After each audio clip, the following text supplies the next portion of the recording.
I'm going to start, Julian. This is a strange thing to ask, but for the people who don't know who you are, although there's a big clue behind you, who are you? What are you doing?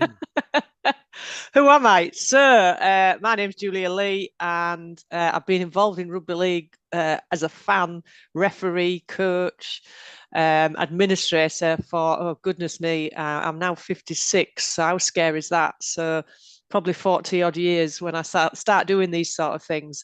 But my claim to fame, if you would want anything, although I don't think it's probably my biggest achievement, was I was the first woman to referee men's rugby league when I was 18 years old. Um, in Australia and the UK. But then I went on later on to be an administrator in the Rugby Football League for 20 years, working in the development department, which was an absolute joy, I must say. On the refereeing, why did you want to be a referee in the first place? Well, if my honest response is always, I thought I could do better than the clowns that were actually on the pitch.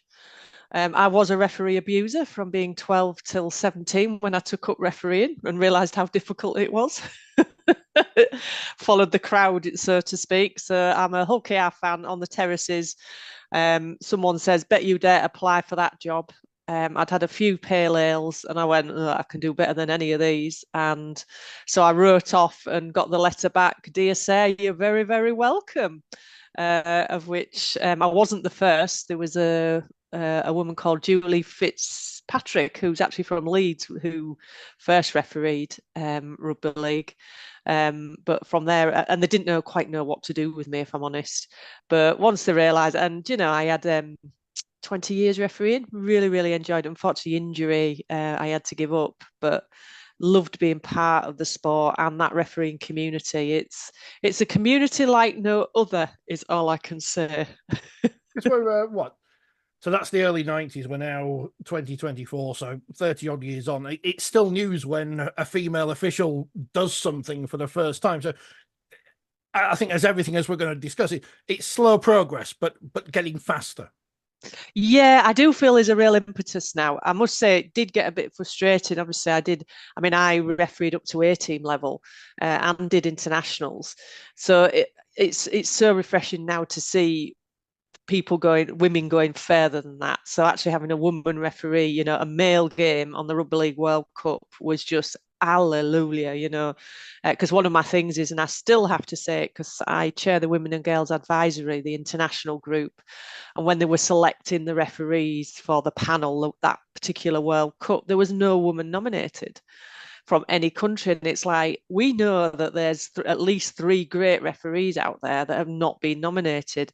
And then when they were nominated, it was, well, we'll give them the women's game. No, you give them the game that they're the best referee for. So we're getting there with that. And it's lovely to see, particularly Tara, obviously excelling and going above and beyond. Obviously, Super League wasn't there when I was there. But being able to do those games, and yeah, it hits the news and it shouldn't really, but let's celebrate every woman that breaks through to the next level, because it's just so important, as you say, that it's going a lot faster now than it did, which is lovely, because I think it probably took about 20 years for anyone to surpass what I'd done, which is not good, is it? It's not good, really. I was very lucky. I am very lucky. I've always had strong female role models. I don't know if it's the right word or not, but within the family and so. So being brought up in the 80s, it's a different world. But why is there any reason why a woman can't referee Super League or can't commentate on the telly or anything? No, not at all. And it's ridiculous. If you know the knowledge in your stuff, then why can't you? I mean, in the refereeing, that you need fitness, like anything, but a woman can quite easily get up to that fitness of officiating to officiate. I mean, it's a very physical. I remember when Fred Lindop was in for me, we had to do 5 miles in 37 minutes around the Wakefield track in Thorns Park. And that was a hell of a go. But I did it because I wanted to referee. And if you look at the likes of Tara and other women referees that are coming on. The fit they're able to keep up with play. Keeping up with play is obviously really, really important. Why can't a woman do that? And actually, then you just need to know your stuff, don't you? You need to know the laws of the game and how you interpret them and how you apply them, and actually have a level of authority on the pitch, which again, I always found when I was refereeing, I had that because one, my height, I'm really tall. And actually, if I do say something in a commanding voice, then why not? I know there's a lot of things around women's voices and various other things, and it's like, listen to what they're saying instead of the tone of the voice, because actually there's some really intelligent stuff coming out there about rugby league and some interesting things that give it a different perspective because they have a different perspective on the sport, which is brilliant, isn't it? A lack of knowledge and a dodgy voice is no barrier to hosting podcasts, as you can tell. I used to be a referee in a different sport, and I can't believe I did it because I have no authority whatsoever, let alone on a pitch refereeing kids. But I mean, I have the utmost respect. Not that, like yourself has said, we may have stood on the terraces in the past and screamed abuse at the match officials, but obviously we all grow up and move on. We're going to talk about the Challenge Cup in a bit and a fascinating story from not too long ago, but you're on to talk about the work women in rugby league are doing and about the pioneers, because women's rugby league didn't just suddenly spring up in 2017 when the Super League was formed. Oh no, it's got a long, long history. And actually, when you begin to look at the history, and again, actually, I've begun to look back again at the history books that the likes of Tony Collins has written and various other people.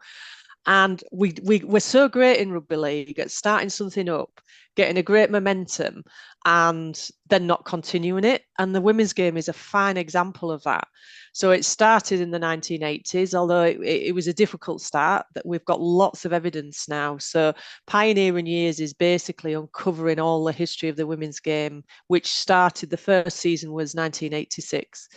And it was 3 teams competing, one from Leeds actually. So we had Leeds, Warrington, Crossfields from Warrington, so Guiseley from Leeds, and Dudley Hill, Thunderbirds from Bradford. They were sort of the first 3 in the league, although we've got a bit to do. There was something happening around another 5 teams that we've uncovered in the Huddersfield Examiner that we either need to prove or disprove. But so women sort of were playing then, and we've uncovered some stuff in Cumbria that they were playing in 91, 92 in a local league thing. And it's just so important that we tell the history of these, because it grew in the 1990s. There was 30 odd teams. They were competing at a very high level. We had some outstanding athletes. And then in 1996, that's when the tours began. So I did a project a couple of years ago around the life of the Lionesses, telling the story of those pioneering women. And they were doing, all of these teams were doing the physical fitness, the technical side, to a very, very high level in some cases, but we don't know anything about it. And in the 1990s as well, the student game was growing. The women's student game was going. There was more girls teams beginning to happen. And we had a real momentum that we just didn't capitalize on. And mid 2000s, it just began to peter away, and it's stabilized at a level but never grew. And then obviously with the 2017 Super League, everyone now thinks it's just started when actually there's such a and the adversity they had to undergo. So I've just found an article in Open Rugby that Harry Edgar wrote, and he was always a great supporter of the women's game. He was always enlightened in the development of the sport, and sort of saying that in 1982 he'd had a disappointing conversation with an RFL official who said women shouldn't be playing rugby league. We've got enough on with the men. We don't want women joining in. It's like an absolute classic. I mean, it's got a fair point there. The men are nightmares, so I can understand that. But a man's game for all the family, the great slogan of rugby league in the 1980s. I go through old programs. It's one of my things, and there's I think it's one of the British Cold Nines. There was a women's exhibition, and there's an article in the 1991 Premiership program about women's rugby league, and it's 2 pages and pictures and everything. And then on the page after, you've got the cartoons with the ladies with the comically drawn large breasts, and I guess that's it's. How much of a battle was it for women's rugby league to get started and become a thing?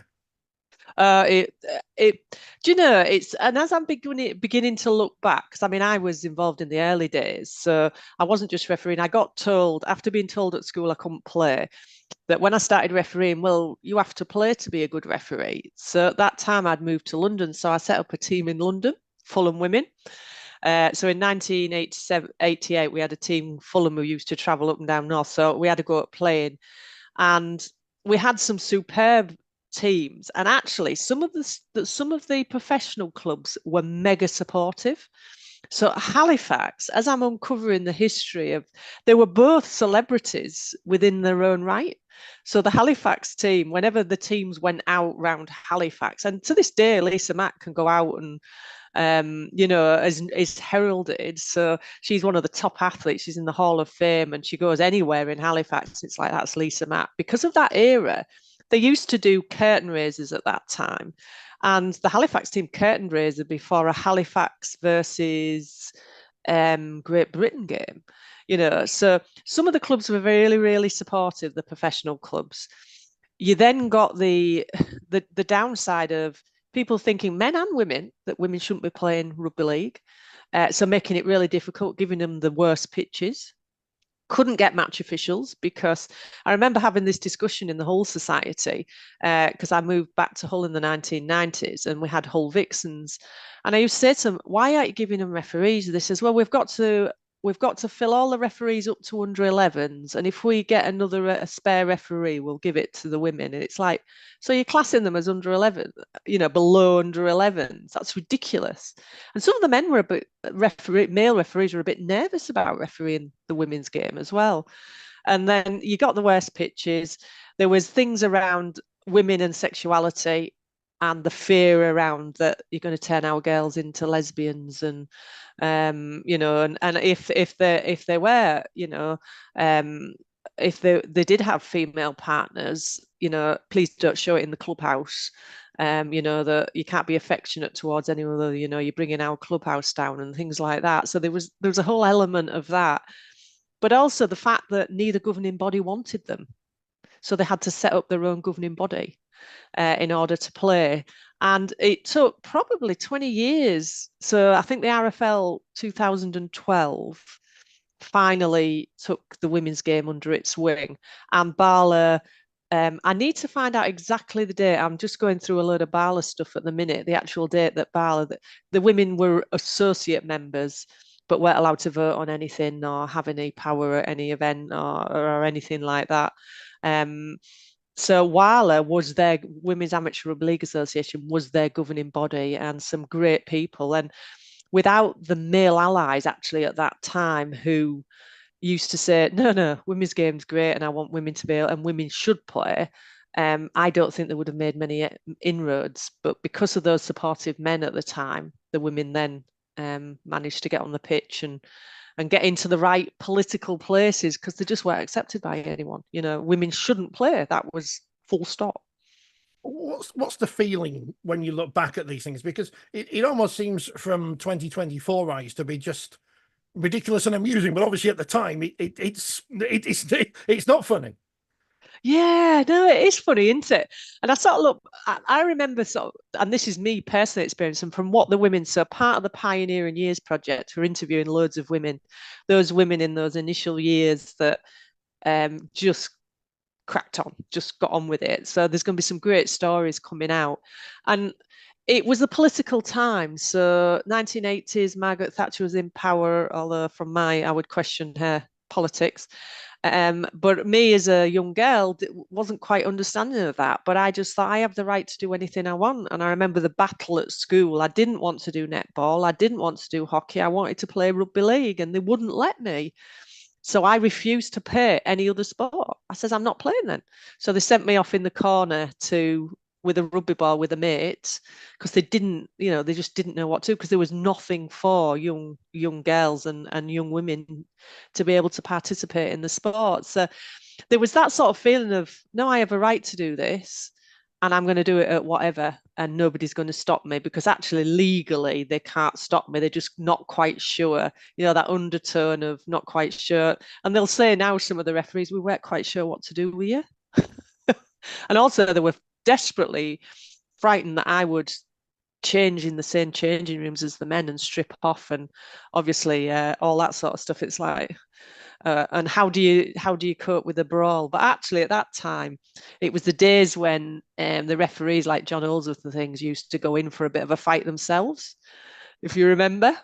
And I remember looking at it thinking, God, I can't do that. But actually, quite soon after, Greg McCullum came in. Well, Fred was in, and Greg McCullum was in, and you were able to stand back and survey. And I thought, well, that's more me, really. I did once or twice fall in a scrum and have a few punches whiz past my nose, but yeah. So it's those sort of, the sort of women's game itself. It had to grow on its own, and it's. Whereas you look at the history of the men's game, where they had all the teams sort of in place and grew from there, these had to grow a lot from charity matches. So when you look again at the history, a lot of women did a charity match to raise money and then thought, we like this and we're going to have a go at doing some more. And then that British Curl Nines and actually the game at Old Trafford really, because if you look at the support, that was really forward thinking of the RFL. Despite them saying women shouldn't play, they put them in the British Girl Nines and they were at Old Trafford. They only got 10 minutes, by the way, but they were Old Trafford playing the Yorkshire v Lancashire game. So there was, and the clubs doing curtain raises. So there was something there, is we're not supporting it, but we know it, we need to embrace it in some way, but not knowing what to do with it. And at that time, girls couldn't play mixed. So luckily, in fact, I was talking to Neil Wood, who I used to work with, who was a development officer in the late 80s, along with Ian Harris and a guy called Tim Butcher, who brought in the mini mod, who then girls could play. And Ian Harris was saying to me the other day, I couldn't understand it. He says girls were much stronger, they were bigger. He said they just total the boys. Why weren't we letting them play in the same team? And if anything, it was more dangerous for the boys than the girls. And again, without those development officers saying, no, girls should play, and then going in and teaching in schools to teachers, so that, and particularly in primary schools, it was mostly female teachers, giving them the confidence to teach rugby league, we wouldn't be where we are now. So yeah, no, interesting time. And as I'm beginning to unpick, and I've lived through it, but there's a lot of stuff you just crack on and you don't realize the implications politically until or what you had to put up with, because you were just getting on with it, really. Yeah, I mean, I was how old would I have been, 4 or 5 when the miners' strike was on, and I've got no idea it was going on around. Well, I had an idea it was going on around me, but I've no idea what happened. And I lived through it. It's really strange. I mean, there's a friend of mine sent me a message the other week. I think it was during the St. Helens versus somebody else match. I can't remember who it was. And one of the players was bleeding and had to change their shirt. And he said those around him in the crowd didn't know how to react, because if a man bleeds and has to change his shirt, he takes it off, everyone wolf whistles, and no one knows how to react if that happens in a women's game. So we haven't quite got that kind of equality yet, where people know what to do when things happen. No, and I guess it's part of the, when something's new, isn't it, and unfamiliar. I remember the first physio, the St. Helens physio, and all what they were shouting around, get your tits out for the lads and all that sort of stuff. And me sort of looking around going, oh, what are you doing? So at least we've moved on from that, and they're not quite sure what to do.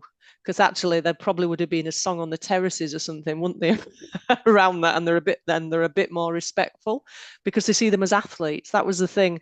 And interestingly, now because we're beginning to work with Rugby League record keepers, collecting all the scores, what games the women played in, and build the history in each of the areas, in the pioneering areas.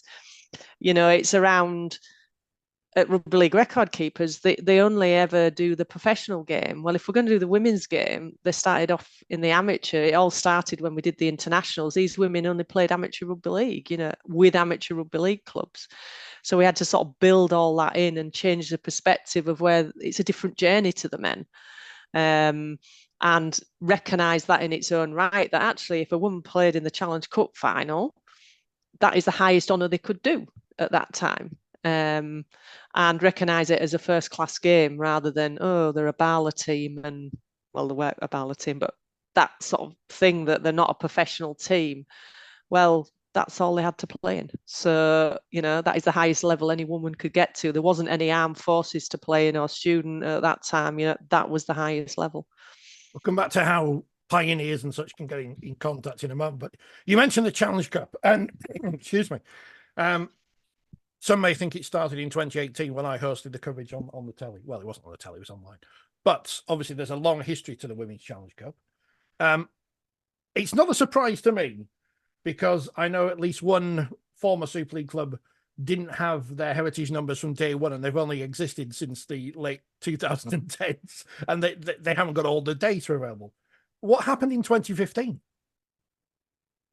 Oh, about the game that didn't happen. Yeah, what happened? The NFL sent through the list of finals, and it goes 2012, blah blah blah. 2015, what's going on? Well, we unpicked that actually because I didn't realise, and actually I was at the RFL at the time, and it just didn't happen the Challenge Cup for some reason. I haven't found out why. I've actually got in touch with the guy that was working then, and I'll find out why.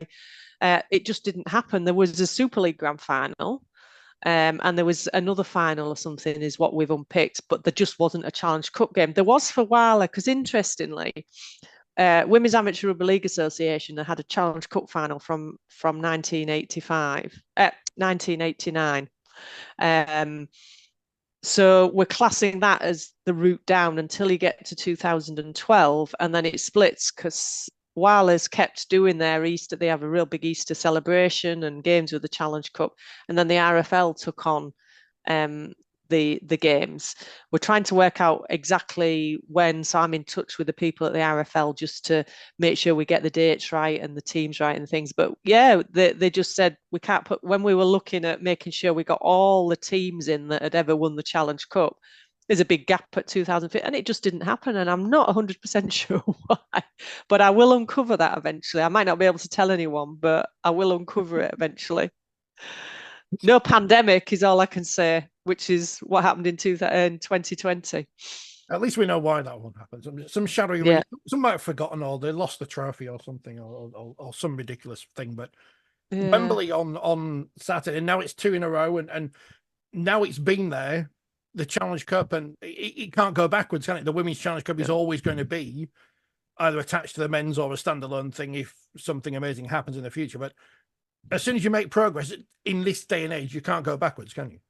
No, you can't. And it's just fabulous. I mean, last year, I went along to Wembley and I went to see the women's game because it was just so momentous. I remember saying, when I was working at the RFL, well, why don't the women play? And that was probably 20 odd years ago. Why aren't the women playing as a double header with the men? And it was like, no, that can't happen at Wembley. You can't have more than one game at Wembley apart from the kids that play beforehand, the school kids.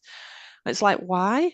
But in order to make that happen, and it's great progress to have that on that level and that level of performance and on a parity, it's just groundbreaking. As you say, you can't go back.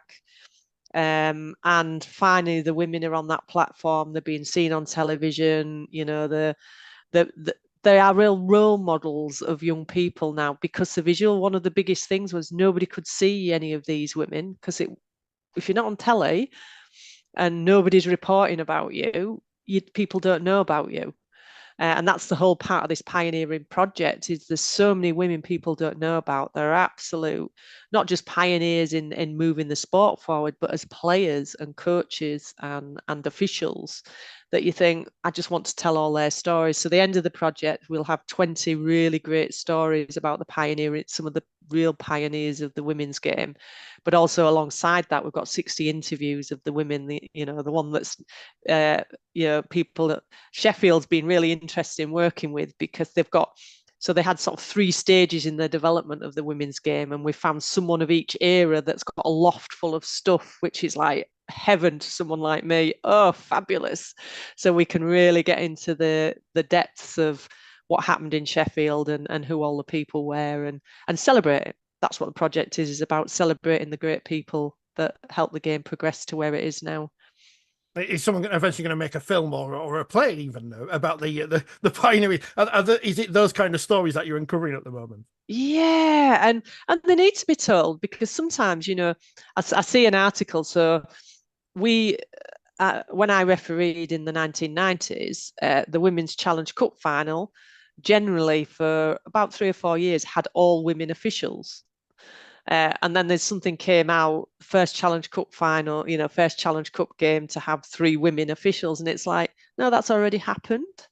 And some women that came straight back after childbirth in the 1990s, who weren't supporters as much as they are now, of coming back and coming through, and actually telling the story of these women, that it's not because some great things are happening now and some fabulous stories, but it might be that we can link in these other stories and really connect them, because the whole part of this project is that these women in particular become the role models of the next generation, and we inspire the generations to see where they've come from, and actually value where they've come from and what these women had to do in order to get to where we are, and actually place them back in history and actually re-engage them back in the sport, because some women have left the sport. Let's get them back in the sport and celebrate them. And the RFL are doing some lovely stuff with us now around making sure, they feel valued and packed, because most of their careers, they didn't feel valued in the sport, because, they always had to battle and fight and say, don't forget about us. But now, it's on a parity, as in, the women are getting the profile. Let's give it to these past players and administrators and coaches, because without them we wouldn't be there and celebrate. So part of the Pioneers is celebrating in each area the success, and I must say they're right up for a celebration in these local areas. What's what have you found that's most surprised you so far of all these things in lofts that people have? And we'll ask where people have got stuff in them. Interestingly, a lot have kept scrapbooks, which is like gold dust. We've then got to sort of look at, because it gives us a real good starting point. And some of the things that people keep is, the medals and a train ticket, or, all those sort of things that really means something to them. And also we found things that we thought we'd lost. So someone had the Lancashire Shield, which the Yorkshire, when there was Yorkshire v Lancashire, so they used to play a competition in Lancashire, and we didn't even know that existed. So because as history has grown, there were certain things that didn't last the test of time, and you just forget about them, or you don't actually know about them.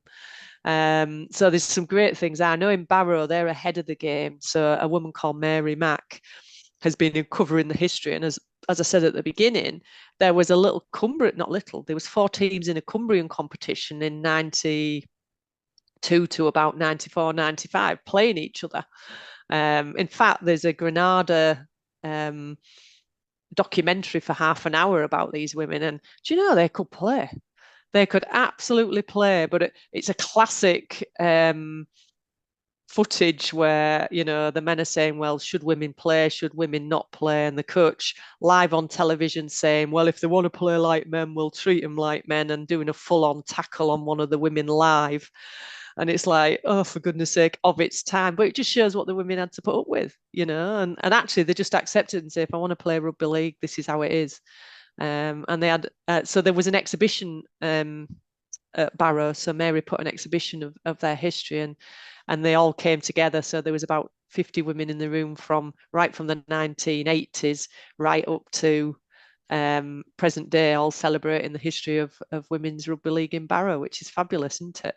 It's amazing that we talk about history, but it's so recent history. We only talk about the last few decades, but people will have this stuff in their lofts, as you say. Yep. How do they get it to you to be scrutinized by future generations, so to speak. Yeah. Well, contact me. So either on my email, which we can sort of give after this as well, but it's julia.lee@csi2012.co.uk. Or have a chat with me about it. We have different ways of so we're basing everything at the Rugby League archive at Heritage Quay. So we've got a load of volunteers there that are cataloguing stuff. So you can either give us it forever, or loan it, or keep it, and we just catalogue that we know you've got it. Because obviously we want to keep the story and keep telling the story. And in some cases, so for instance, in Barrow, we want their local history to be kept in Barrow.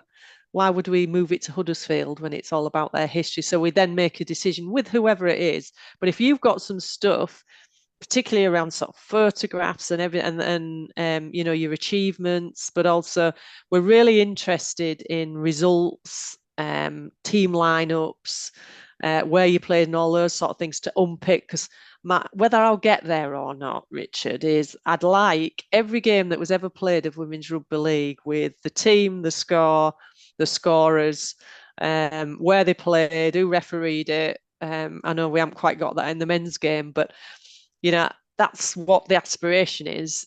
And if for now we just need to know what competitions everybody played in, and there's been some great things on Facebook around, showing the play, because it's a great community. They celebrate. They all had presentation awards every year. The Women's League went to Blackpool and had a National Players Award. So these women are really great friends as well. So it's about celebrating that, but also inspiring, because this, as I say, is about inspiring the next generation, being able to see if they want to do anything in the local community to tell their own story, which a lot of women went, oh, I didn't do anything. But actually the pioneers, if you were playing in the 80s, 90s and 2000s, it was bloody hard. So you're a pioneer and you had to go through a lot of stuff in order to achieve. So let's celebrate that. I mean, I'd like to think you would be able to put together all the history of results and lineups, but I know there's some team lineups that are long gone, as I said, from about 2019. So, we're talking not even the 1980s. You're on a futile quest, but I wish you well with that part of it. But it's great to celebrate history of something which is so recent, but has moved on so quickly in the last few years. Oh, it's brilliant. And I watch in awe, and I think this is just fabulous, and you see the women becoming, they are role models of the young next generation, and it beginning to grow again, the girls' game, through the England, but also the World Cup really took it a long way, but also those local teams. And them getting the right help and support to be athletes. I know when you look at the Great Britain women, I mean, they were well before their time, led by Jackie Sheldon.